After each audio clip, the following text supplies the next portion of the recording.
Berhati-hati sekali kalau bicara, khawatir nyinggung orang. Kalau bersikap, hati-hati karena khawatir apa? Menyinggung orang lain. Kalau bikin status, takut hati-hati. Kenapa? Takut nyinggung orang lain. Maka absus salam, tebarkan salam. Coba, kenapa kalimat di akhir ketika kita sholat kalimatnya apa? Assalamualaikum, assalamualaikum. Apa sih makna filosofisnya?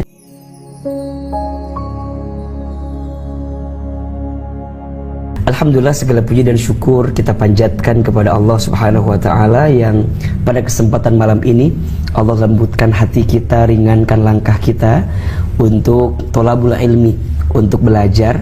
Mudah-mudahan setiap hembusan nafas yang kita hadirkan untuk belajar bersama ini menjadi wasilah Allah hapuskan dosa-dosa kita ya. Dan yang kedua tentunya semoga yang sedang punya masalah, sedang punya persoalan, semoga Allah tunjukkan jalan keluar terbaik. Amin. Karena sungguh ada dua hal yang akan mengangkat derajat kehidupan manusia.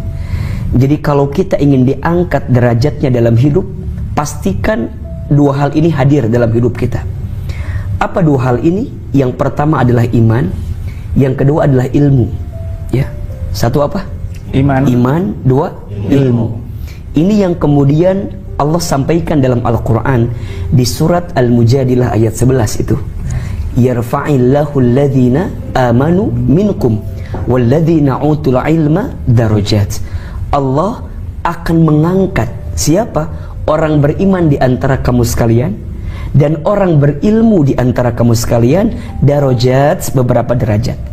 Poinnya adalah jika teman-teman ingin diangkat derajatnya, ingin dimuliakan hidupnya, maka tingkatkan imannya, tambah ilmunya. Ini poinnya.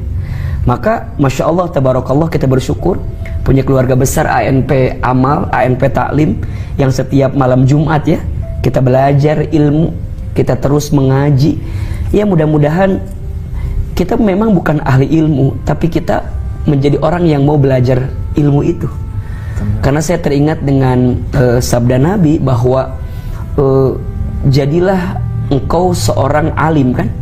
Kalau enggak, jadilah engkau pembelajar. Kalau enggak, jadilah engkau orang yang mau mendengarkan ilmu.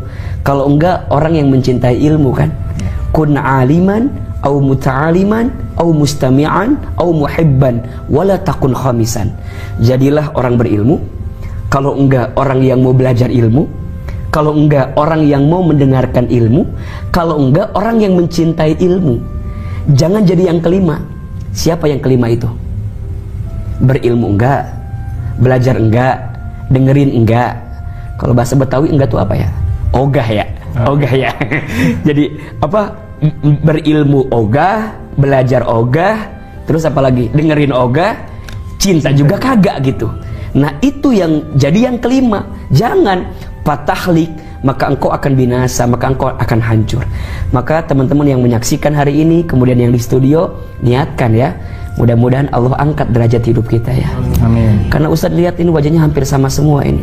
Kelihatan wajah banyak masalah kelihatannya. Jangan tersinggung, memang kenyataan ya. Dan kita juga sama ya mas ya.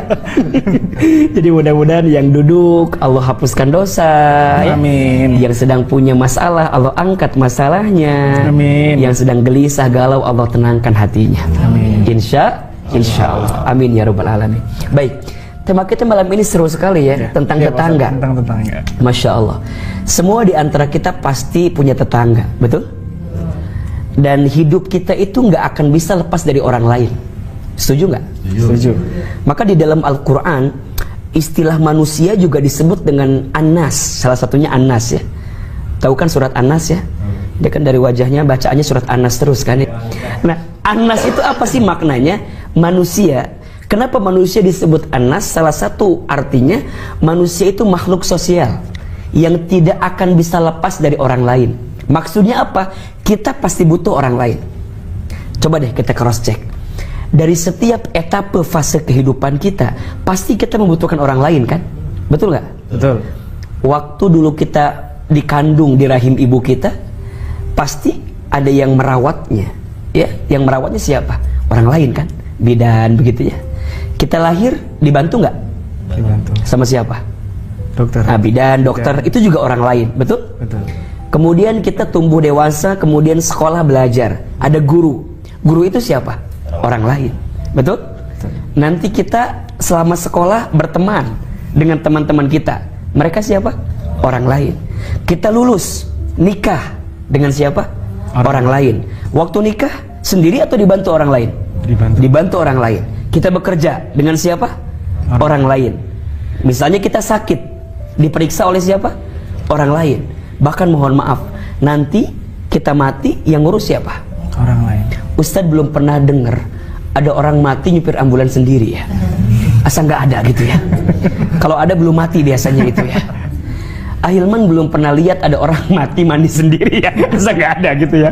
Pasti dimandiin orang lain, betul nggak? Iya kan? Waktu kita dikubur sendiri nggak? Ada yang nguburin nggak? Ada. Dan siapa itu? Orang lain. Betul? Bahkan kita wafat ada yang mendoakan di rumah kita, yang doakan siapa? Orang lain. Maka kalau kita bicara bagaimana kualitas hidup kita, mudah saja. Sebaik apa engkau memperlakukan orang lain, maka sebaik itulah engkau akan mendapatkan kebaikan dalam hidup. Catat status hari Kamis itu. Sebaik apa cara engkau memperlakukan orang lain, maka sebaik itulah engkau akan mendapatkan kebaikan dalam hidup. Makanya dalam hidup itu ada filosofi apa yang namanya terima kasih. Terima kasih. Terima kasih. Apa sih maknanya? Ternyata seberapa banyak yang ingin kita terima tergantung apa yang kita kasih. Status hari Jumat itu. Besok Jumat cocok ya. Jadi kalau kita mau ditambah yang kita terima, tergantung yang kita kasih. Betul nggak? Makanya sangat penting bagaimana cara kita memperlakukan orang lain. Bahkan Nabi SAW ketika ditanya siapakah orang yang paling baik dalam hidupnya, apa jawaban Nabi? Khairun nas anfa'uhum linnas. Sebaik-baiknya manusia adalah yang paling bermanfaat bagi siapa? Orang lain. Nah, salah satu komponen orang lain yang sangat dekat dengan kita, siapa itu? Tetangga. Betul? Betul. Maka tetangga ini punya posisi yang sangat istimewa, mas. Bahkan Nabi SAW bersabda, "Man kana yu'minu billahi wal yaumil akhir falyukrim jarahu." Barang siapa yang beriman kepada Allah dan beriman kepada hari akhir, maka muliakan tetangganya. Masya Allah. Jadi kualitas iman kita kepada Allah, salah satu indikatornya bisa dilihat bagaimana cara kita memuliakan siapa? Tetangga.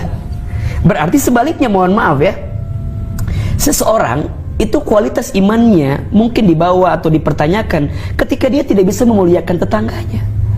Karena mohon maaf, kalau kita lagi butuh bantuan, yang pertama bantuin siapa? Tetangga kita.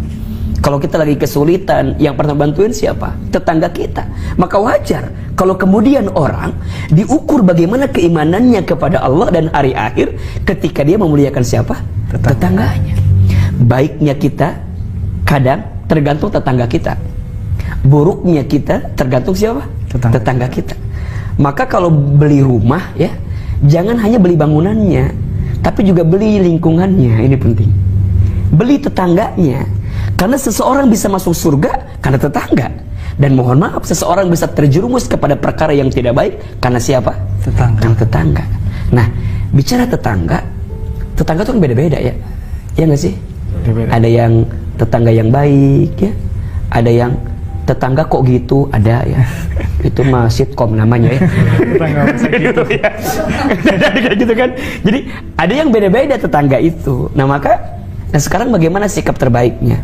Mungkin sebelum kita bicara sikap terbaik kepada tetangga ya, poin pertamanya adalah kita harus sepakat bahwa memuliakan tetangga itu perkara yang baik. Setuju ya?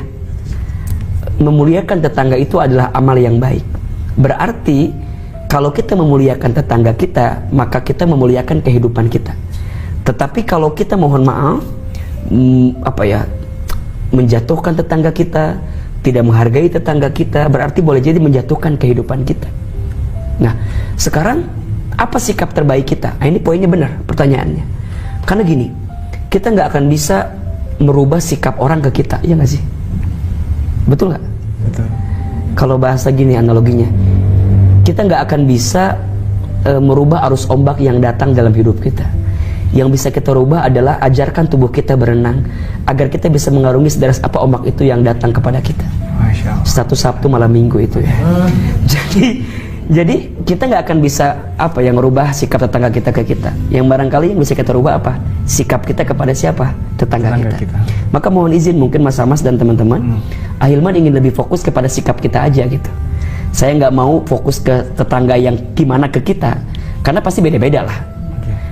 Karena rasanya tidak akan bisa kita menyenangkan semua orang, betul nggak sih? Betul, Ustaz. Akan ada aja orang yang nggak suka sama kita. Setuju? Setuju. Terlalu lelah kalau kita ingin membuat orang suka sama kita. Semuanya nggak akan bisa. Karena setiap orang melihat angle kita tuh beda-beda kan. Teman-teman yang sebelah kiri, yang sebelah kanan, yang tengah lihat Ustadz sama atau beda? Beda. Mungkin yang sebelah kiri mah lihatnya agak sedikit cabi mungkin ya. Mungkin itu ya. Mungkin yang sebelah kanan mah agak sedikit tirus ngelihatnya. Makanya Ustaz kalau foto pasti begini. Karena saya tahu yang sebelah sini agak lumayan gitu lah ya. Mungkin yang tengah mah lihatnya bengkak kali ya. Si Ustaz tiba-tiba bengkak gini misalnya kan. Ya kita mah nggak pernah bisa menyenangkan semua orang. Makanya sangat lelah dan sangat bodoh jika orang berusaha untuk menyenangkan semua orang. Berarti gimana? Senangkan saja dirimu untuk menyenangkan orang lain agar Allah menyenangimu, itu pentingnya. Makanya gini, memuliakan tetangga itu bukan semata-mata agar tetangga kita menghargai kita, bukan semata-mata itu. Tapi kita memuliakan tetangga karena ini perintah siapa? Allah, itu poinnya. Begini, ini analogi saja ya. Kenapa seorang anak harus berbuat baik sama orang tuanya? Ingat ya, jawabannya bukan agar orang tua kita baik sama kita, bukan. Tapi kenapa seorang anak harus berbuat baik kepada orang tuanya? Karena ketika seorang anak berbuat baik kepada orang tuanya, ini perintah siapa? Allah. Jadi ketika seorang anak berbuat baik kepada orang tua, yang akan membalas kebaikannya siapa? Allah. Maka jangan kecewa ya, jika ada seorang anak yang sudah berbuat baik kepada orang tuanya, tapi orang tuanya misalnya mohon maaf ya, memuji dirinya, tidak baik kepadanya, jangan sedih. Karena setiap kebaikan anak kepada orang tua itu langsung Allah yang akan membalasnya. Karena ini perintah siapa? Allah. Jadi teman-teman ketika berbuat baik ke orang tua itu bukan karena ya Ustaz orang tua biar baik sama saya, bukan itu. Tapi agar Allah sayang sama kita. Karena seorang anak yang berbuat baik sama orang tuanya mengundang cintanya Allah sama kita. Jelas? Sama, kenapa seorang suami harus mencari nafkah bagi keluarganya? Apa jawabannya? Perintah Allah. Bukan semata-mata biar tambah sayang istri, bukan semata-mata itu. Karena kan gak sedikit kan suami yang udah banting tulang banting, kaki di kepala di kaki, ya kan gitu kan, kesana kemari mencari alamat palsu lagi gitu ya. Kadang-kadang capek ya, tapi kadang-kadang banyak istri yang gak nerima suaminya. Ada gak? Ada. Berarti ketika seorang suami mencari nafkah bagi istrinya, bukan untuk agar istrinya sayang sama dia, bukan. Tapi perintah siapa? Allah. Seorang istri, kenapa harus taat sama suami? Apa jawabannya? Perintah Allah. Jelas kira-kira ya? Jadi mulai hari ini jawabannya bukan karena agar orang itu jadi ke kita seperti apa, bukan. Tapi ini perintah Allah. Karena kalau misalnya seorang istri taat sama suami agar suaminya sayang, nggak sedikit kan yang istrinya baik suaminya nggak baik, ada nggak? Ada di sini. Yang mana orangnya? Kan jadi bukan itu patokannya. Tapi patokannya untuk apa? Ya untuk Allah. Ini perintah Allah. Kenapa kita harus bekerja? Karena perintah Allah. Walaupun kadang-kadang pekerjaan kita mungkin nggak sesuai hasilnya kan. Kita berharap 2 digit gajinya, yang datang 2 koma, tanggal 2 sudah koma gitu ya. Jadi bekerja itu bukan karena pengen dapat gaji, terlalu kecil kalau itu tujuannya. Tapi untuk apa? Menunaikan perintah siapa? Allah. Sama, kembali kepada topik kita. Kenapa kita harus memuliakan tetangga kita? Apa jawabannya? Perintah Allah. Jadi bukan agar semata-mata tetangga jadi baik sama kita. Kalaupun dia jadi baik itu bonus aja. Tapi lebihnya agar kita mengundang cintanya siapa? Allah kepada kita. Nah sekarang pertanyaannya, Ahilman, bagaimana cara kita memuliakan tetangga kita? Kira-kira apa yang perlu kita hadirkan? Nah saya ingin mengutip satu hadis Mas Hamas. Hadis ini adalah hadis yang disampaikan oleh sahabat mulia Abdullah bin Salam radhiyallahu an. Ini hadis adalah ucapan baginda Nabi ketika baginda Nabi pertama kali datang ke Madinah. Jadi ini khutbah pertama Nabi ketika di Madinah. Jadi ketika Nabi berhijrah dari Mekah ke Madinah, kemudian Abdullah bin Salam menceritakan banyak orang yang menanti kehadirannya. Jadi orang tuh pengen apa? Pengen ngelihat Nabi Muhammad tuh yang mana sih? Nah, termasuk Abdullah bin Salam. Beliau juga penasaran, pengen lihat Nabi Muhammad tuh yang mana gitu. Nah, singkat cerita, ketika Nabi Muhammad tiba, Abdullah bin Salam dan semua orang yang berada di Madinah itu terpesona melihat wajah Nabi SAW. Dan dilihat dari wajahnya, tidak ada dari raut wajahnya kebohongan, nggak ada. Ini orang baik gitu. Makanya kan wajah itu mengalihkan dunia kan ya. Gimana soundtracknya? Kan orang kan bisa kelihatan kan dari wajahnya adalah cerminan dari hatinya kan. Nah, Nabi itu ketika dilihat bercahaya gitu, tidak ada sedikit pun wajah kebohongan di wajahnya. Maka Abdullah bin Salam radhiyallahu an kemudian menanti, kira-kira Nabi ngomong apa nih ketika datang ke Madinah. Lihat, kan ketika Nabi datang pasti tidak semua muslim dong. Pasti kebanyakan mungkin masih belum muslim kan ketika itu. Nabi datang, perhatikan. Ini kalimat yang Nabi sampaikan sekaligus kalau boleh ahilman capture, ini adalah nasihat kita untuk bertetangga, untuk berhubungan dengan masyarakat. Apa kata Nabi? Ya ayuhan nas, wahai manusia, absus salam wa at'imut ta'am wasilul arham wasallu bil laili wan nasu niyam tadkhulul jannata bis salam. Terjemahkan jangan. Kayak ngerti aja sih ini, gini-gini aja ya. Apa terjemahnya? Perhatikan ini. Ini luar biasa isinya, mas. Ya ayuhan nas, wahai manusia. Yang dipanggil siapa? Manusia. Luar biasa ya retorikanya Nabi, komunikasinya Nabi. Nabi tahu ketika itu yang datang bukan hanya orang muslim. Berarti ada orang yang berbeda keyakinan. Dan semua lagi nunggu ya kedatangan Nabi Muhammad yang mana gitu kan pertama kali. Yang Nabi siapa? Manusia. Berarti semuanya. Kita manusia bukan? Manusia. Khawatirnya ada yang bukan di sini gitu ya. Ini manusia semua kan? Berarti kalau ada panggilan ya ayuhannas, merasa nggak? Merasa kita yang dipanggil kan? Ya ayuhannas, wahai manusia. Apa? Absyus salam, tebarkanlah salam. Lihat, perintah pertama apa? Tebarkan salam. Wa at'imut ta'am, dan berilah makan. Wasilul arham, dan sambungkan silaturahmi.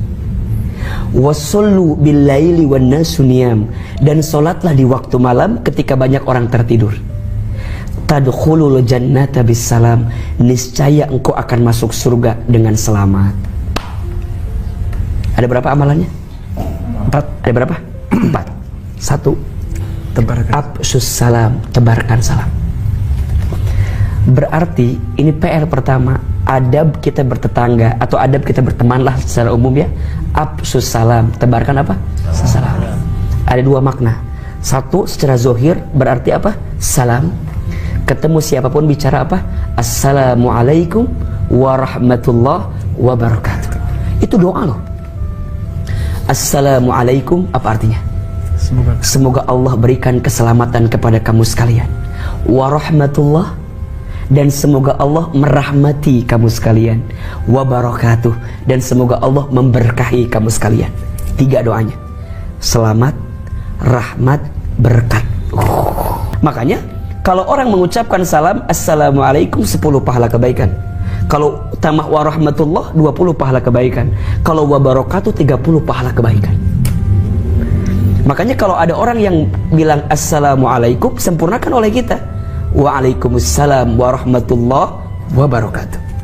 Nah, menjawab salam hukumnya apa? Wajib. Jadi kalau orang ngucapin salam, jawab. Hanya ada 3 salam yang tidak kita harapkan jawabannya. 2 lah yang paling gampang. 1, salamnya ketika imam mimpin sholat. Gak usah dijawab itu. Assalamualaikum, assalamualaikum, waalaikumsalam imam, gak usah ya. Itu gak usah dijawab itu ya. Itu salam yang gak usah dijawab. Yang tidak kita harapkan jawabannya. Nyambung gak sih bercandaannya? Nyambung ya. Lagi bercanda kita nih ya, sedikit ya. Yang kedua, salamnya, jawaban salamnya ahli kubur. Kita lewat di ahli kubur kan, assalamualaikum ya ahli kubur, waalaikumsalam, itu nggak usah. Kita nggak berharap jawaban salam dari dia ya. Kalau ada itu hidup lagi berarti ya. Terus ya, nah yang ketiga salamnya orang yang lagi tidur. Assalamualaikum, waalaikumsalam, berarti dia belum tidur itu namanya ya.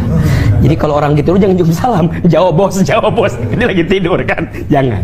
Nah tapi kalau orang kayak gini nih, harus nggak dijawab? Harus. Makanya kalau mau nyapa orang ini nih, jangan bro, lu lagi di mana? Jangan dong. Kalau orang muslim belajar, nyapanya dengan apa? Assalamualaikum warahmatullahi wabarakatuh. Ustaz, ribet, lama, iya kan? Oke lah ribet, tapi pahalanya sayang loh. Kan sekarang udah enak mas ada emoji, udah ada emojinya kan, ada yang pakai wajah, ada assalamualaikum, ada kan gitu kan, ada yang kemudian apa bergerak-gerak, ada atau copy paste juga ada loh. Makanya mohon izin ya, ada yang pernah nulis tuh, kalau nulisnya as doang tuh maknanya jadi beda kan, apa saya lupa gitu. Jadi memang perintahnya afsus salam, tebarkan salam. Jadi ketika ketemu siapapun apa salam. Maka kalau mau lebih keren 5S kan, senyum, salam, sapa, sopan, santun. Senyum tuh sedekah. Betul gak? Betul. Orang gak ganteng tapi senyum jadi ganteng. Orang gak cantik lah misalnya gitu ya, gak cantik banget gitu, tapi kalau senyum jadi cantik. Makanya senyum itu anugerah terindah yang Allah beri kepada wajah setiap manusia. Serius, Mas Hamas nih ganteng kan, tapi nggak pernah senyum, kurang kegantengannya. Kalau Mas Hamas kan ganteng ya, kalau Ustadz kan manis. Bedanya ganteng sama manis beda tipis aja sih ya, jadi saya emang nggak mau dibilang ganteng Mas Hamas. Katanya yang ganteng itu berpotensi menyakitkan hati katanya. Saya maunya manis aja katanya. Nah ini level manisnya, level gantengnya gara-gara apa? Senyum. Sok, coba Mas Hamas nih udah keren ganteng tapi nggak senyum, orang nggak mau mendekat, betul nggak? Tapi orang ada biasa aja sih, biasa aja tapi ngangenin gitu. Ustadz banget kan? Bercanda itu. Karena senyum. Saya pernah ngerasa begini ya, satu kali tes beasiswa kan, jadi akhirnya tuh alhamdulillah Mas Hamas kalau beasiswa atau apa gitu, izin Allah dikasih jalan terus. Ketika saya evaluasi dan saya tanya apa sih yang membuat ini dimudahkan, salah satunya yang interview suka dengan senyum. Jadi saya emang nggak ditanya aja senyum, nggak ngerti gak senyum, gitu kan? Ternyata senyum itu memang satu membuat kita jadi lebih baik gitu. Yang kedua sedekah kan? Tabassumuka fi wajhi akhika laka sedekah. Senyummu di wajah saudaramu adalah sedekah. Bahkan di antara amal yang sangat dicintai Allah apa salah satunya? Tudkhiluhu sururun ala kulli muslimin, menempatkan kebahagiaan di hati orang lain. Makanya saya suka bilang ke pemain TOP gitu ya, pemain preman pensiun, sekarang pemain Kampung Jakarta. Jadi kalau kita menghadirkan senyuman di sinetron kita dan membuat orang dalam tanda kutip tertawa bahagia dengan tampilan kita, pahala nggak? Pahala. Jadi kalau acting jangan nanggung, tunjukkan ekspresinya, karena ada pahala di situ bos, serius. Orang nonton lagi sedih, nonton KJ, misalnya nonton Bang Topik, orang lagi galau, lihat Bang Topik jadi bahagia, pahala. Makanya kalau nunjukin sesuatu, tunjukin yang terbaik agar orang bisa bahagia dengan apa yang kita hadirkan. Karena di antara amalan yang dicintai Allah apa? Menempatkan kebahagiaan di hati orang lain, apalagi tetangga kita. Makanya kalau ketemu tetangga senyum bos. Di kadang-kadang mohon maaf ya, karena kita berangkat pagi pulang malam, kadang-kadang gak ketemu tetangga kan. Kayak wajah kita tuh kayak wajah banyak masalah gitu ya. Iya, kita semua punya masalah pasti, tapi orang kan gak harus tahu masalah kita gitu loh. Di depan orang mah tetap aja, Pak kerja Pak, ya. Mohon maaf ya, kadang-kadang senyum orang tuh bisa berkurang seiring karirnya meningkat. Jadi kalau kita udah terkenal, udah viral gitu, udah jadi artis, lupa sama tetangga kita. Padahal dulu kan mohon maaf orang tahu kita siapa bos. Makanya nggak boleh sekarang misalnya kita udah jadi artis nih, udah jadi pemain nih, tetap sapa dengan kru. Mereka tuh masya Allah yang ngangkutin apa, lighting, ngangkutin kamera, capek mereka. Maka senyum bagi mereka, senyum itu berharga. Jadi jangan kita ya kita tahu bete, kita capek, tapi jangan nunjukin ke orang, karena senyum itu yang luar biasa. Terus salam, assalamualaikum. Dan emang salam kudu pakai senyum kan? Gak mungkin salam gak pakai senyum. Iya. Assalamualaikum, kan gak mungkin. Pasti pakai senyum gitu. Assalamualaikum. Itu lebih enak nerimanya, betul? Sapa, belajar nyapa orang. Saya mah yakin ya, catat ini kalimat ini. Semua talent, kalau dia menghargai krunya, panjang karirnya. Amin. Catat ini kalimat ini, serius. Talent nih, kita nih yang pemain di depan nih, kita hargain kru kita nih, semua yang terlibat, minimal senyum, minimal salam, minimal nyapa deh. Karena ada kebiasaan, mohon maaf ya, kita nih kalau udah jadi artis benar itu, kadang-kadang bener-bener cepet, one take oke gitu kan. Padahal boleh jadi bagi sebagian kru mungkin mereka lelah, mungkin mereka capek. Mereka nggak minta kita untuk ngasih apa, cuma ngasih senyuman aja. Bos, siap, yuk, jalan yuk. Bisa kan begitu? Karena nggak sedikit kan ya kadang-kadang yang begitu kan. Karena udah ngerasa bahwa artis keren gitu kan. Yuk cepet. Hargai orang. Belajarlah menghargai orang lain jika kita ingin dihargai orang lain. Dan itu salah satunya senyum, salam, sapa, sopan, santun. Belajar menghormati orang jika kita ingin dihormati orang lain. Belajar menghargai orang jika kita ingin menghargai orang lain. Nah, disinilah cara adab yang pertama, afsus salam, tebarkan salam. Nah, makna afsus salam yang kedua apa? Jadilah juru selamat bagi orang lain. Maksudnya apa? Kehadiran kita teh jadi apa ya? Biang keselamatan bagi orang. Lisannya terjaga, pikirannya baik sangka, tidak sinis, tidak pesimis, tidak suka memponis gitu. Dia tuh berhati-hati sekali kalau bicara, khawatir nyinggung orang. Kalau bersikap, hati-hati, karena khawatir apa? Menyinggung orang lain. Kalau bikin status, takut hati-hati. Kenapa? Takut nyinggung orang lain. Maka afsus salam, tebarkan salam. Coba, kenapa kalimat di akhir ketika kita sholat kalimatnya apa? Assalamualaikum, assalamualaikum. Apa sih makna filosofisnya? Allah tuh ingin setelah kita sholat, kita menjadi orang yang menyelamatkan orang lain. Jadi jangan sampai kita ba'da sholat malah mohon maaf ya menyakiti orang, nyinggung orang. Hati-hati dengan golongan yang Nabi sampaikan, namanya muflis, Mas Hamas. Apa itu muflis? Muflis itu orang yang bangkrut. Siapa orang yang bangkrut itu? Orang yang bangkrut itu adalah orang yang ketika hari kiamat dia membawa pahala sholatnya, membawa pahala zakatnya, membawa pahala puasanya, membawa pahala haji umrohnya, tapi mohon maaf, di belakang dia ada orang yang mengadu kepada Allah tentang perbuatan zolimnya dia kepadanya. Sampai dia mengatakan begini, ya Allah, terimalah pahala sholatnya dia, berikan, tapi pindahkan kepada saya. Kenapa? Karena dia pernah menyakiti hati saya, dia pernah menyinggung perasaan saya, dia pernah menzolimi saya, dia pernah mengambil hak saya. Apa yang terjadi? Maka pahala kebaikannya tadi dipindahkan kepada orang yang dizoliminya.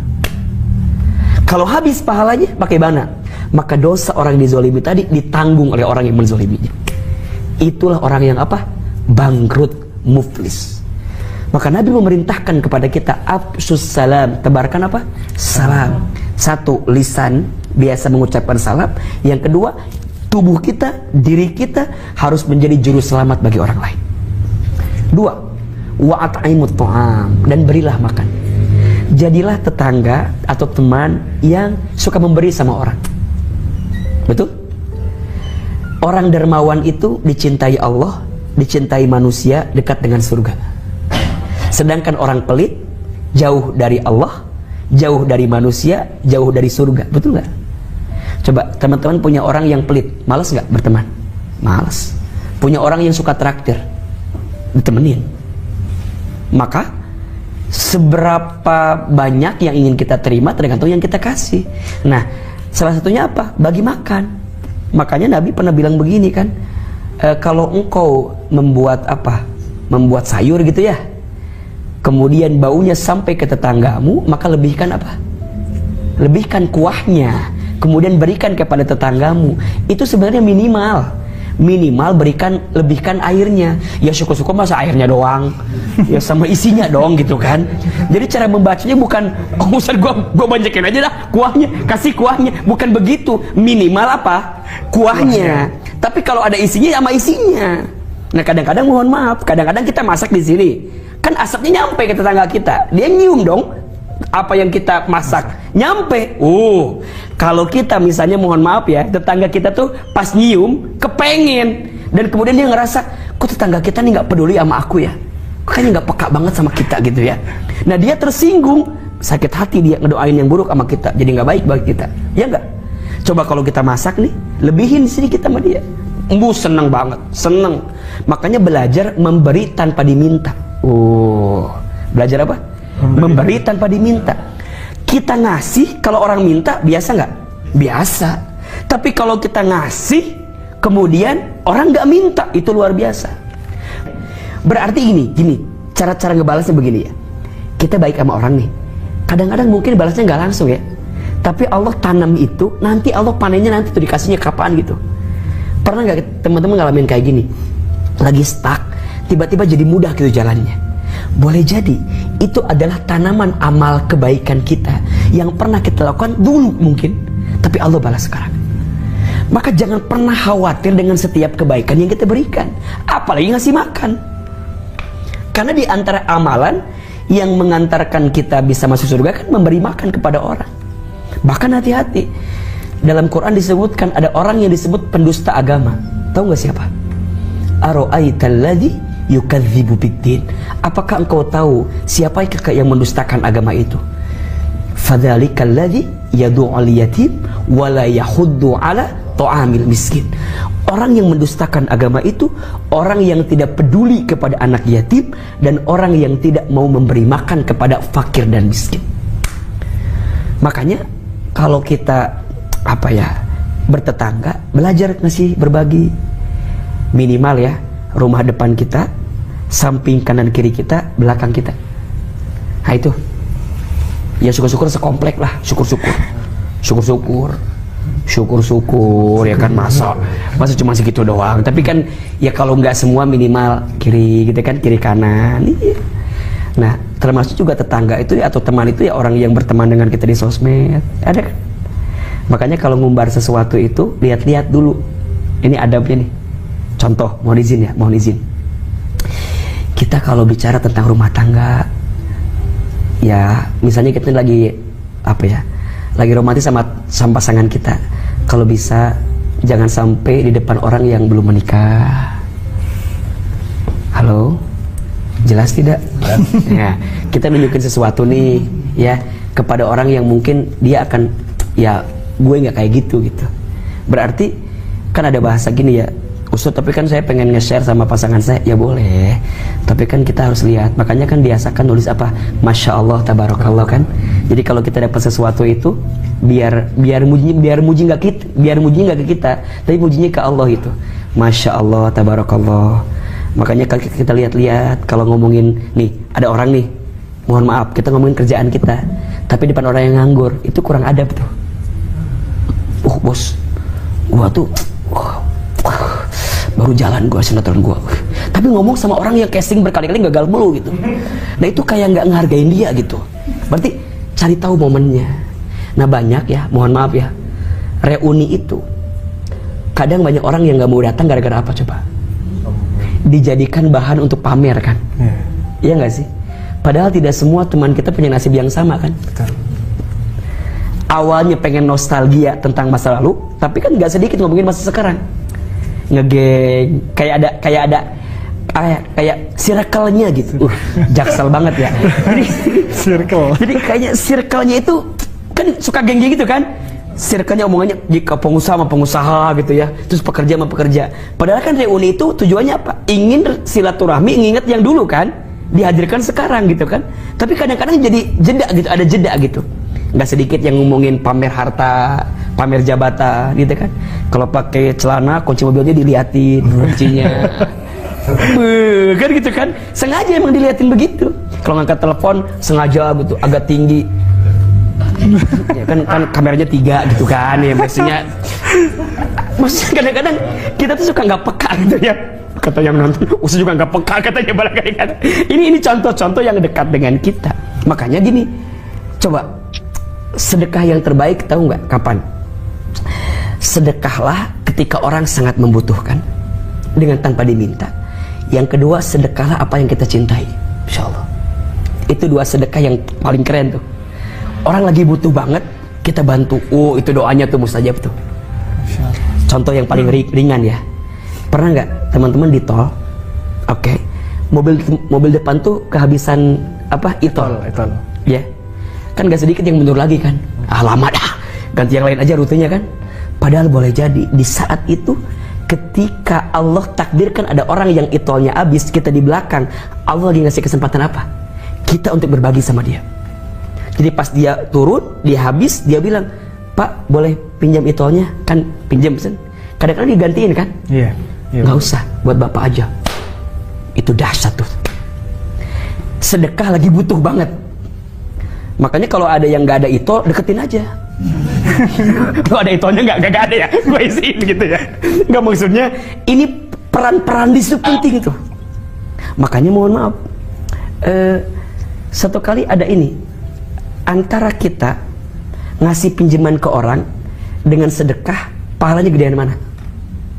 Nah, ternyata orang yang minjemin hutang dengan yang sedekah, pahalanya gedean yang minjemin hutang. Yang minjemin hutang itu 18 derajat pahalanya, yang sedekah 10 derajat. Tapi jangan dipotong ya. Kenapa? Karena di saat yang bersamaan orang yang pinjem sama kita lagi butuh banget kan. Dalam bahasa gampangnya, dia tuh udah merendahkan diri banget di hadapan kita gitu loh. Dia minjem sama kita, kita kasih, nah, maka pahalanya gede gitu. Nah, tapi bukan berarti sedekah jadi kecil, bukan. Tapi pada posisi itu, maka orang yang minjemin hutang kepada orang yang butuh, itu gede banget pahalanya. Kenapa? Karena dia lagi butuh, betul nggak?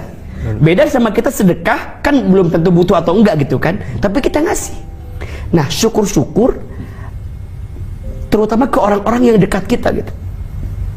Kadang kita suka hitung-hitungan tuh kan. Ustadz, gua mah deket males dah, sama yang jauh aja dah. Padahal boleh jadi orang terdekat tuh muji kita, karena ada pahala kebaikan di situ. Makanya kalau memahami khairun nas anfa'uhum linnas itu jangan hanya orang lain, tapi yang dimaksud bermanfaat itu buat orang sekitar kita gitu loh. Makanya hati-hati bertetangga ya, belajar berbagi ke orang, dan ingat, setiap kebaikan kita ke tetangga itu balik ke kita, percayalah. Dia akan ingat apa yang kita berikan waktu itu. Yang ketiga, Nabi memerintahkan wasilul arham, sambungkan silaturahmi. Betul? Jangan putus silaturahmi. Man ahabba an yubsata lahu fi rizqihi wa yunsa'a lahu fi atharihi falyasir rahimahu. Barang siapa yang ingin panjang umurnya, lapang rizkinya, maka sambungkan apa? Silaturahmi. Ya. Maka ini menjadi penting. Belajar menyapa tetangga kita, sekitaran kita. Jangan sampai kita udah tinggal di sono lama tapi orang pada nggak tahu kita. Ada nggak yang begitu? Ada. Ya kan? Iya. Kita udah tinggal lama di sini, kok orang pada nggak tahu? Nah, makanya di antara adabnya nih, kalau kita baru pindah rumah, temuin tetangga kita. Ya, kan kalau bahasa sekarang mah temuin Pak RT gitu ya, Pak RW gitu ya, Pak Lurah gitu ya, Pak Camat, Pak Bupati jauh lah itu mah ya, yang deket-deket aja dulu lah gitu ya, yang deket-deket sekitaran kita lah. Jadi itu penting, makanya ada rukun tetangga kan. Untuk apa? Ya emang sekitaran itulah. Makanya kudu tahu.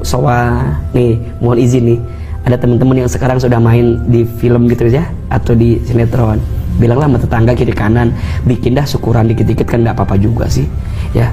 Kita main sinetron ini sekarang, ya wajar ya, kalau sudah jadi public figure kan orang melihat kita kan, ya nggak, sedikit baik buruknya kita kan diomongin juga sama orang kan. Nah tapi kalau kita pas tampil, Tong lu jadi sinetron sekarang, iya doain ya gitu ya, pasti kan dia berharap sesuatu dong. Nggak mungkin nanya-nanya doang kan, ya pasti ada sesuatu dong ya kan. Ya cinta gue beliin dah gitu aja kan, gampang kan, beliin martabak, pulang nasi goreng, nggak seberapa tapi itu bernilai. Makanya silah rahim, menyambungkan silaturahmi ya. Berbuat baik kepada orang yang baik sama kita biasa, tapi berbuat baik kepada orang yang tidak baik sama kita itu luar biasa. Maka kata Nabi, ada 3 amalan yang akan mengantarkan istana di surga bagi kita. Mau tahu nggak? Mau tahu gak? Mau, tahu aja, tahu banget. Cius. Lihat, 1, falyafu amman dolamaka, maafkan orang yang menyakitimu. Susah gak? Susah, karena pahalanya apa? Surga. Kalau ringan pahalanya apa? kipas angin, kulkas satu pintu, ya kan? Iya. Yang kedua, wal yu'ti man haramaka, memberilah kepada orang yang tidak memberi kepadamu. Masya Allah. Orang pelit sama kita, tapi kita baik sama dia. Dan yang keempat, yang ketiga, wal yasil man qata'aka, sambungkan silaturahmi dengan orang yang pernah memutuskannya dengan dirimu. Masya Allah. Maafkan yang menyakitimu, memberi kepada orang yang tidak memberi kepadamu, sambungkan silaturahmi dengan orang yang memutuskannya dengan dirimu. 1, tebarkan salam. 2, memberi makan. 3, sambungkan silaturahmi. 4, wasallu bil laili wan nasu niyam, solatlah di waktu malam ketika banyak orang tertidur. Maksudnya apa? Solat tahajud. Tapi kalau boleh Ustaz tafsirkan sedikit, maknanya doakan tetangga kita. Jadi kita tuh kudu doain tetangga kita, doain teman kita, karena hakikatnya setiap doa yang kita panjatkan bagi orang lain kembali ke kita. Makanya doakan tetangga kita ya, agar dilembutkan hatinya, agar kita dijaga oleh Allah dalam kebaikan. Sampai pada akhirnya Nabi menyampaikan, tadkhulul jannata bisalam. Jika engkau lakukan 4 hal tadi, tebarkan salam, memberi makan, sambungkan silaturahmi, doakan di waktu malam, ya, maka engkau akan masuk surga dengan selamat. Jadi ternyata kebaikan kita kepada orang lain mengantarkan surga untuk kita. So, tetanggamu surgamu. Engkau bisa mengantarkan surga bagi dirimu ketika engkau memuliakan tetanggamu. Muliain tetangga aja surga, gimana muliain keluarga kita? Betul? Betul. Anak muliakan orang tua, istri muliakan suami, suami sayangi istri, orang tua sayangi anak-anaknya, gitu. Terutama teman-teman dekat nih. Ingat ya, saya sering bilang begini, ANP ini bukan hanya sekedar sinetron dah, tapi lebih dari itu adalah keluarga besar. Bukan tidak ada alasan Allah mengantarkan kita bersama di sini, betul? Pasti Allah sedang memberikan skenario terbaik untuk kita. Maka pesan saya, kalau dengan ANP ini teman-teman sudah mendapatkan kebaikan di dalamnya, pegang erat-erat, jaga baik-baik. Karena belum tentu kita mendapatkan hal yang sama di luar sana. Betul? Betul. Main sinetron dipaksa ngaji, ada nggak? Jarang gitu. Maka tolong pegang erat-erat, jaga baik-baik. Teman baik itu ada 3 cirinya. 1, ketika bersamanya membuat kita semakin dekat dengan Allah. Jadi kalau dengan ANP ini membuat kita jadi lebih baik, berarti teman yang baik. 2, kalau dia bicara mengingatkanmu tentang Allah, ngingetin kita, saling negur. Ingat ya, teman baik itu bukan orang yang mengiyakan apa yang kamu lakukan terus gitu. Itu teman yang katakan iya jika kamu benar, katakan tidak jika kamu salah, kan gitu. Bukan yang membenarkan perbuatanmu, bukan yang membenar-benarkan perbuatanmu, tapi yang membenarkan perbuatanmu. Apa bedanya membenar-benarkan dengan membenarkan? Beda. Membenar-benarkan itu kamu salah, dia biarin. Kalau membenarkan, kamu salah, dia benerin. Jadi kalau ada teman yang berani ngatain, lu salah bos, jangan begitu. Oh, teman baik tuh. Dipaksa ngaji gitu ya, dibikin taklim. Ini kan istilahnya dipaksa kan. Malas sebenarnya mah. Tapi ini cara kita mengantarkan kebaikan. Sayang. Berarti Pak Aris Juragan sayang sama kita. Maranti semua yang bikin taklim ini, yang terus motivasi kita, sayang. Kenapa Ustadz? Iya, karena hidup kita bukan hanya di dunia, tapi di akhirat. Itu yang paling penting. Banyak orang yang pengen bahagia di dunia, tapi sedikit orang yang pengen bahagia di akhirat. Banyak orang yang pengen enak di dunia, tapi dia gak mikir bagaimana enak di akhirat. Pada dunia kan gak lama, sebentar. Betul? Maka dia pengen ngajak orang jadi baik, jadi baik, jadi baik. Sampai yang terakhir, teman baik adalah teman yang senantiasa ada bersama kita, saat suka maupun duka, saat dekat maupun jauh. Saat dekat membantu kita, saat jauh mendoakan kita. Maka teman baik itu jauh di mata, dekat di doa. Seperti ikatan cinta, jauh di mata, dekat di doa. Jadi nyebutin lagi ya. Jadi poinnya adalah, ayo minimal gini ya. Saya suka bilang gini mas. Kalau nanti kita wafat dan tidak ada lagi orang yang bisa mendoakan kita, minimal yang doakan kita adalah teman-teman ANP itu aja. Masya Allah. Misalnya nih, orang tuh gak ada yang doain kita, tapi minimal ada teman-teman ANP yang kita main bareng, di lokasi bareng, yang bisa doain kita. Kalau nanti kita wafat Dan mungkin tidak ada karangan bunga di rumah kita. Minimal ada karangan bunga yang dibuat oleh teman-teman ANP gitu. Karena mereka hidup dengan kita. Kalau nanti kita sudah kembali di alam kubur dan tidak ada orang yang mendoakan kita selama kita di dunia ini, minimal ada mereka yang akan membuatkan link Zoom untuk mendoakan kita. Minimal dalam taklim kita bacakan si Anu, Ustaz doakan Al-Fatihah. Itu yang paling penting. Maka mulai hari ini jaga perasaan tetangga kita, jaga perasaan teman kita. Siapa orang yang paling bahagia dalam hidup? Jawabannya, dia yang saat lahir dia menangis, sekelilingnya tertawa. Dan saat dia mati, dianya tertawa, sekelilingnya menangis. Itulah orang yang paling bahagia hidupnya. Mudah-mudahan tema kali ini bisa merubah akhlak kita, terutama ke tetangga kita, ke teman kita, orang-orang terdekat kita. Dan mudah-mudahan kita Allah takdirkan berteman di dunia sampai Allah temankan kita di surganya. Amin, amin. Amin ya rabbal alamin. Saya kembalikan kepada Mas Sama, silakan. Masya Allah, terima kasih banyak Pak Ustadz. Rasanya adem banget Pak Ustadz. Gitu, bawaannya pingin langsung kemana? Syukuran sama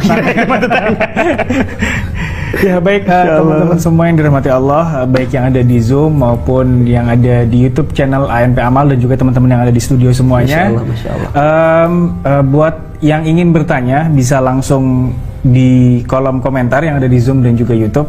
Dan buat teman-teman yang ada di studio, mungkin ada yang mau bertanya? Ya, silakan. Ya, Bang Topik, silakan. Bang Topik. Saya di belakang nggak ada yang ngangkat tangan. Iya. Ini Assalamualaikum warahmatullahi wabarakatuh. Waalaikumsalam warahmatullahi wabarakatuh. Ini bukan kita saya. Iya. Kadang kan namanya kita tetangga, Ustaz, kan tetangga suka curhat. Iya.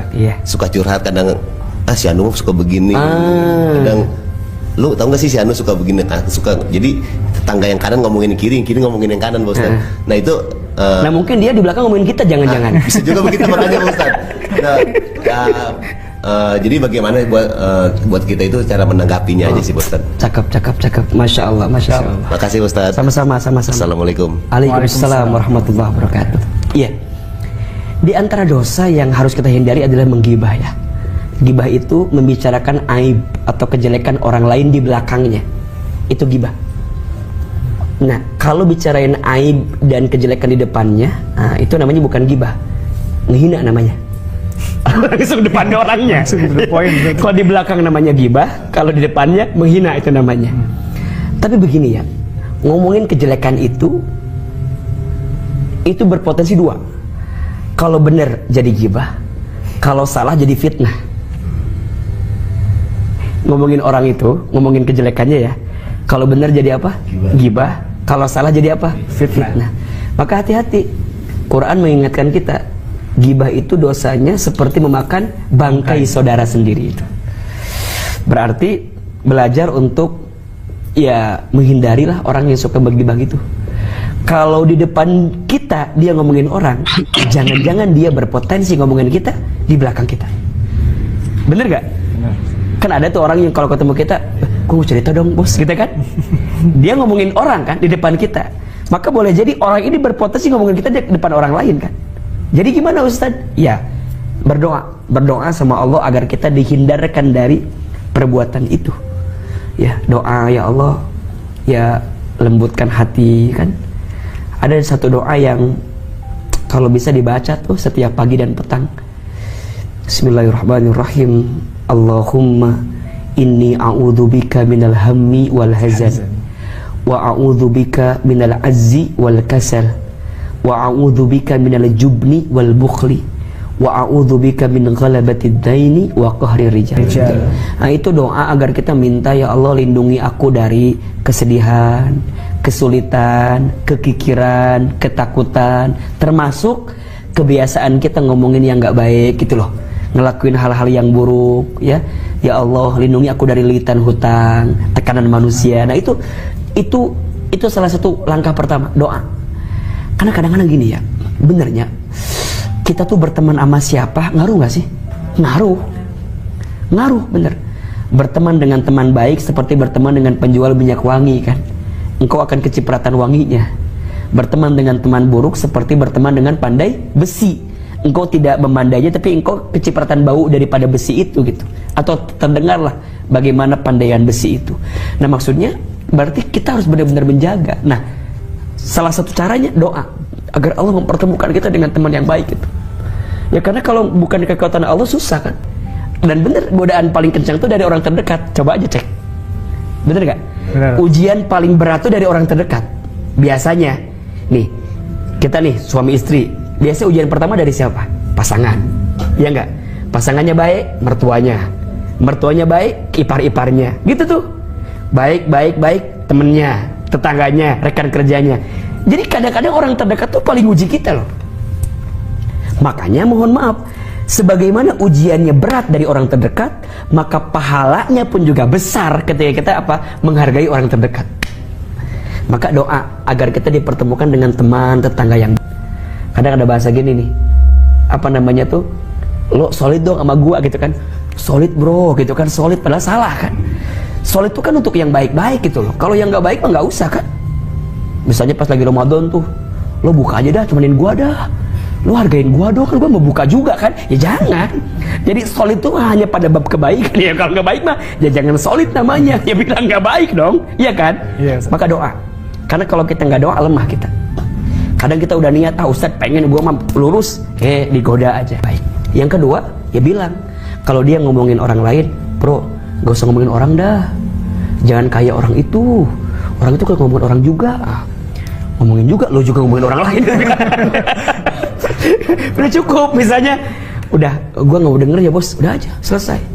Nah kadang-kadang kan kita suka ngomporin juga tuh, dan nggak tahu ya, telinga kita kadang-kadang panas aja tuh kalau nggak ngomongin orang tuh kan. Bro, ada gosip apa sekarang? Cerita dong sama gua dong. Kayaknya tuh nggak kuat gitu kalau nggak ngomongin orang tuh ya. Tiba-tiba jadi nyari cangkeng, jadi nyari badan gitu ya kalau nggak ngomongin orang tuh. Padahal kan bisa aja kita bilang cukup bro, hindari. Maka mungkin kalau kita nggak bisa nahan, hindar. Kan ada kan bestie, jaksel banget ya. Yeah, jadi bestie kita kadang-kadang kan suka ngomongin gitu kan. Kalau kita mau ngomong sama dia kan susah kan? Nggak mungkin, lo jangan ngomongin, susah. Udah menghindar aja. Ya, satu biar kita juga nggak nyakitin hati dia, kan kadang-kadang suka tersinggung kan. Ya, yang kedua ya udah lepas. Nah kecuali kita tahan cuma dengerin doang. Tapi kan biasanya nggak begitu kan. Kalau orang udah ngomongin orang kan kita kadang-kadang mancing kan. Serius? Masa sih? Enggak, gua mah. Jadi kadang-kadang kita juga jadi nguatin begitu kan. Jadi panjang, datang teman baru. Bener bos, dia kayak gitu. Ada juga. Jadi panjang itu. Makanya hati-hati dengan circle itu, circle bestie kita tuh, pertemanan kita. Langsung kalau kita nggak bisa nolak dia, hindari dia. Nah, baru nanti yang terakhir, kalau kita melihat kemungkaran, kan yang paling sederhana rubah dengan lisanmu, dengan tanganmu. Kalau nggak bisa dengan lisanmu, kalau nggak bisa dengan hatimu. Dan itulah selemah-lemahnya iman gitu. Maksudnya apa? Kalau nggak bisa ngelarang dia pakai fisik kita, pakai lisan. Kalau nggak bisa pakai hati, maksudnya apa? Doain. Udahlah, kita doain aja dia, mudah-mudahan dia berubah. Nah, jadi jangan ikut nimbrung. Nah malah kalau bisa harus jadi juru damai sama orang. Gini, kan berbohong tuh dibolehkan dengan syarat pada 2 hal kalau nggak salah, ya, atau pada 3 lah. 1, berbohongnya ketika berperang. Lagi perang boleh berbohong.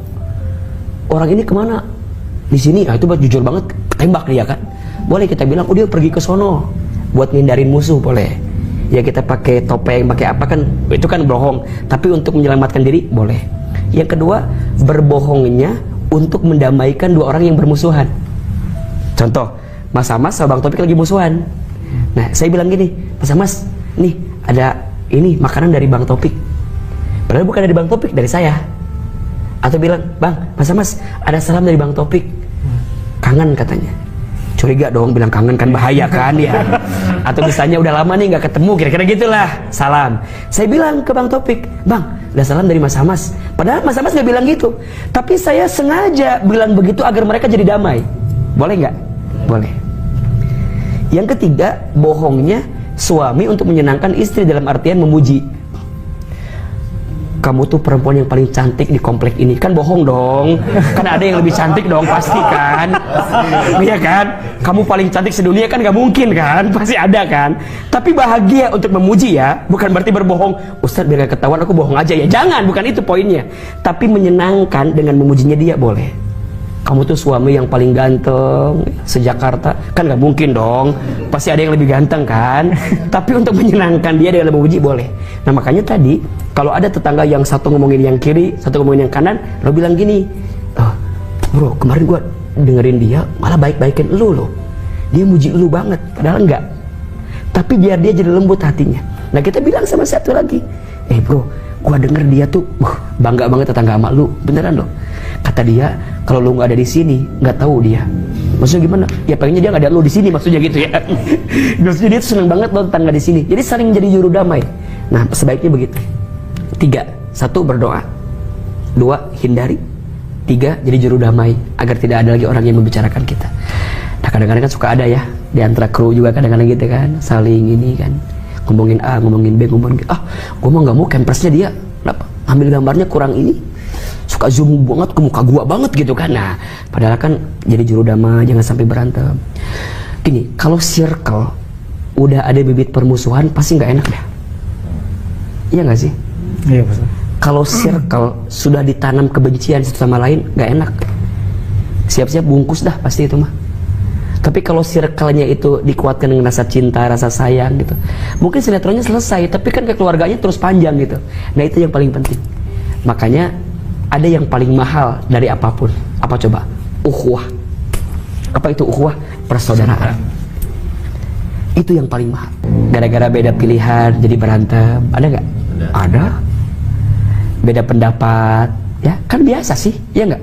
Beda pilihan biasa, beda pendapat biasa, beda pendapatan biasa kan? Ya kenapa harus marah dengan itu gitu loh? Makanya Ahilman paling greget gitu ya sama orang yang kalau beda pendapat, beda pilihan tuh langsung berantem. Terlalu mahal pertemanan kita untuk dihabiskan dengan beda kayak gitu, ya kan? Lo boleh beda, kita juga emang beda, ya udah biasa aja. Kita masih circle yang sama kok. Beda boleh, marah jangan. Ulangi, beda boleh, marah jangan. Sepakat? Sepakat. Gitu. Terima kasih Pak Ustadz. Semoga menjawab ya Mas Taufik. Baik, selanjutnya ini ada pertanyaan dari Juragan. Silakan. Assalamualaikum Juragan. Waalaikumsalam. Ya Juragan, silakan. Waalaikumsalam. Saya mau tanya Ustaz, ini tentang misalkan tetangga saya Hamas Ustaz. Hamas itu suka pinjem duit. Nah, sekali dikasih, 2 kali dikasih. Hari ini anaknya mau sekolah, besok kontrakan habis, ada aja pokoknya bahan dia untuk pinjem duit. Kapan waktu saya udah mulai bosan, dia mulai ada, nantilah kalau saya kerja saya ganti. Begitu dia kerja dia lupa, nanti udah selesai kerja nggak punya duit lagi, pinjam lagi. Masalahnya itu tetangga Pak Ustadz. Kalau saya nggak kasih, Hamas ini mana Hamasnya, gambarnya di Hamas. Nah, ini kan nggak enak ya. Nah menyikapi kondisi seperti ini gimana Pak Ustadz? Ini mumpung ada Hamasnya sekarang. Tapi contoh loh ini Pak Ustadz. Iya. Hamas ini cuma contoh, cuma Hamasnya ada biar Hamasnya dengar. Iya, Masya Allah. Memang ada yang begitu kadang-kadang ya. Iya, Mas. Ya, nggak usah jauh-jauh lah. Kadang-kadang kayak teman kita dah, teman SMP, teman SMA kan, nggak pernah WA. Sekali WA minjem duit, ada nggak? Ada kan? Gue pernah WA, tiba-tiba WA, bro minjem duit gitu kan? Bicara hati, kesel nggak? Kesel, nggak pernah nyapa, nggak pernah tegur, tiba-tiba minjem duit, betul kan? Satu. Nah sama dengan pertanyaan Juragan tadi, ada orang ini tetangga kita. Nah kita tahu memuliakan tetangga itu kan baik ya, tapi emang udah ngeselin tetangganya. Kita baikin tambah ngelunjak, kita nggak baikin tetangga kita, kan jadi serba salah. Nah maka sikapnya ada 3. 1, berusaha terus berbuat baik ya. 2, Ustadz kita udah terus berbuat baik tapi dia nggak berubah-berubah, maafkan kesalahannya, tapi dia masih ngulangi lagi. Nah baru nanti poin yang ketiga, jaga jarak dengan dirinya. Beda memaafkan dengan melupakan, beda nggak? Beda Mas. Beda.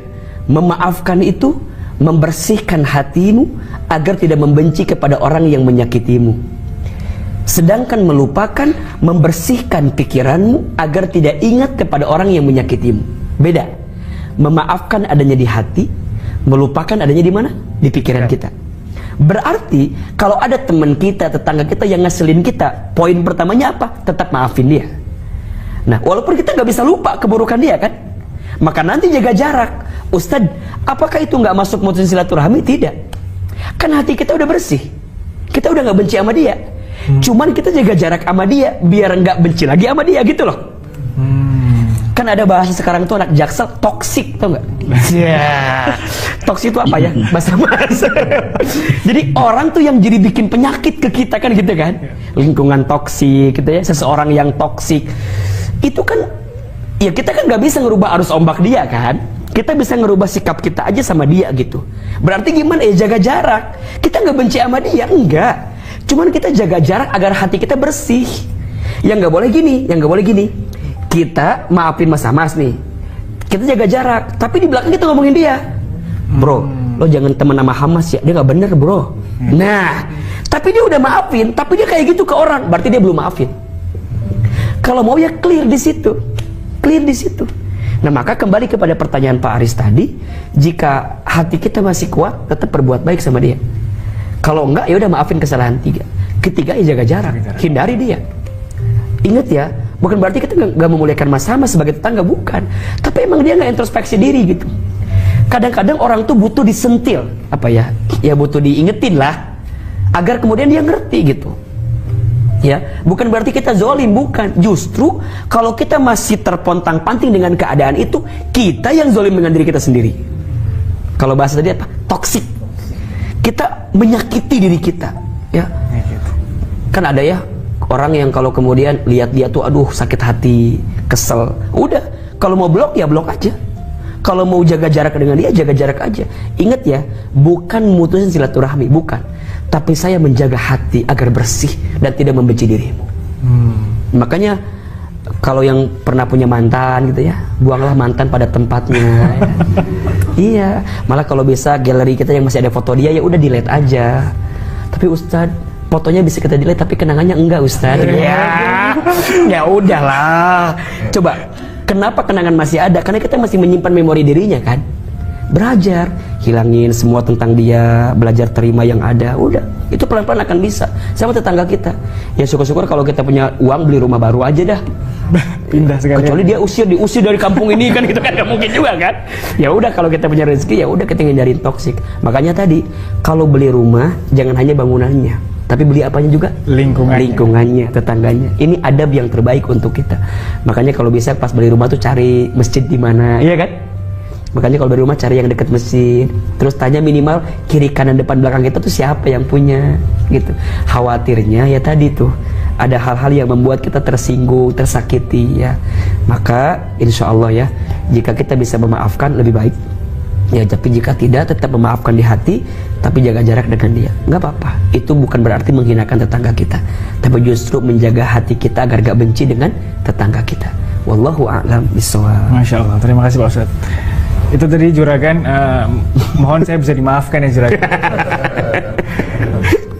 Ya, tapi nanti kamu bikin PH baru biar Hamas nggak ikut. Ya, baik teman-teman semua, yang ingin bertanya, saya ingatkan lagi bisa langsung tanya di kolom komentar. Dan buat teman-teman yang ada di studio, mungkin ada yang mau bertanya lagi? Dari yang akhwat mungkin? Ya, ibu-ibu silakan. Masya Allah. Ini, oh ya, Pak Ustadz. Ya. Saya mau nanya, Assalamualaikum warahmatullahi wabarakatuh. Waalaikumsalam warahmatullahi wabarakatuh. Pak Ustadz, lagi utang agak takut saya barusan. Gimana? Saya punya tetangga non Muslim. Terus begitu dia Natalan ngundang. Aduh, ya. Nah, disuruh datang ke rumahnya, dikasih makanan sama bingkisan. Itu Ya. gimana tuh? Terima bingkisannya. Enggak. Pertanyaannya apa? Harus gimana sikapnya? Iya, maksudnya kalau mau nolak gimana, kalau diambil terus kita apain gitu. Iya, baik. Makasih Pak Ustadz. Assalamualaikum warahmatullahi wabarakatuh. Waalaikumsalam warahmatullahi. Gimana Mas? Mungkin saya pernah ngalamin juga Pak Ustaz. Jadi ada tetangga yang non muslim, kemudian waktu itu bertepatan dengan hari Paskah kayaknya. Nah, tetangga saya itu ngasih bingkisan makanan. Nah gitu. Mungkin baiknya kita harus apakan Ustaz? Maksudnya apakah kita boleh makan makanan itu, atau kalau misalnya bukan makanan tapi barang, kita simpan atau kita sedekahkan ke orang lain itu? Oke, Masya Allah, tabarakallah. Baik, mungkin ini beda pendapat sama yang lain ya, tapi ini pendapat kita dan dari pandangan yang kita pelajari gitu. Toleransi itu harus menghargai satu sama lain. Toleransi itu artinya menghargai dan menghormati, tapi bukan mencampur adukan apa yang beda dengan kita. Tetangga kita non muslim, hormati, hargai. Mereka merayakan hari rayanya, ya kita hargai. Tapi bukan berarti kita ikut-ikutan dengan apa yang mereka rayakan. Karena toleransi bukan berarti mencampur adukan apa yang beda dengan kita, tapi menghormati. Nggak boleh menghina, nggak boleh menyinggung, nauzubillah, nggak boleh kita ngomongin di belakangnya, nggak boleh. Nah bahkan misalnya mohon maaf, ketika dia merayakan Natal misalnya kan sebagian orang ada yang bilang nggak boleh mengucapkan, tapi sebagian lagi sebagai bentuk sosial mah tidak jadi persoalan gitu ya. Nah kan kita bisa aja menyebutkan selamat berbahagia misalnya dengan apa yang dia rasakan gitu ya. Ya mungkin kalau konteks 1-2 sih nggak masalah, tapi kalau semua teman tetangga kita adalah non muslim, berarti kehadiran kita harus menghormati mereka gitu ya. Minimal ikut merasakan di hati apa yang mereka sedang rasakan gitu. Tidak menghina, tidak menjatuhkan, dan tidak membicarakan. Nah kalaupun dia mengirimkan sesuatu, ya kita bisa tolak baik-baik jika itu bersentuhan dengan akidah kita. Misalnya jika dia ngirim makanannya ada sesuatu yang tidak halal, bisa kita bilang bahwa mohon maaf ya, kan pasti dia juga paham lah ya, dan mungkin ya rasanya nggak mungkin dia memberi sesuatu yang mungkin tidak halal bagi kita. Kalau bingkisan kita lihat dulu bingkisannya apa dulu. Kalau sesuatu yang akan merusak daripada keyakinan kita, ya kita hindari. Tapi kalau enggak, ya kita terima. Tapi lebih baik mungkin ada hak orang lain yang bisa kita berikan lagi. Jangan sampai nolak. Ngapain? Lu siapa? Ya, jangan begitu ya. Jangan begitu. Terima kasih, gitu aja. Terima kasih, terus kita terima. Jadi kalau kita nggak suka sama orang, jangan nunjukin nggak suka depan orang itu. Maksudnya gimana? Ya udahlah gitu. Belajar untuk menata hati tentang keburukan dan kebaikan orang itu gitu. Kalau ada orang yang berbuat salah, benci kesalahannya, jangan benci orangnya. Ini prinsip nih. Kalau kita melihat maksiat orang, benci kemaksiatannya, tapi jangan benci orangnya. Kalau kita melihat ada orang yang keliru, ya benci kekeliruannya, tapi jangan benci orangnya. So kembali kepada poin yang tadi, tetap hargai, tetap hormati, jangan menghina, jangan menjatuhkan, dan jangan kemudian menjerumuskan kepada perkara yang tidak baik. Ya, kalaupun mau nolak dengan baik, komunikasi dengan baik. Insya Allah selama kita bertemannya baik, ya, maka akan mengantarkan juga kebaikan untuk kita. Malah boleh jadi dengan akhlak kita yang kita hadirkan kepada mereka, mereka menjadi terpesona dengan apa yang kita hadirkan.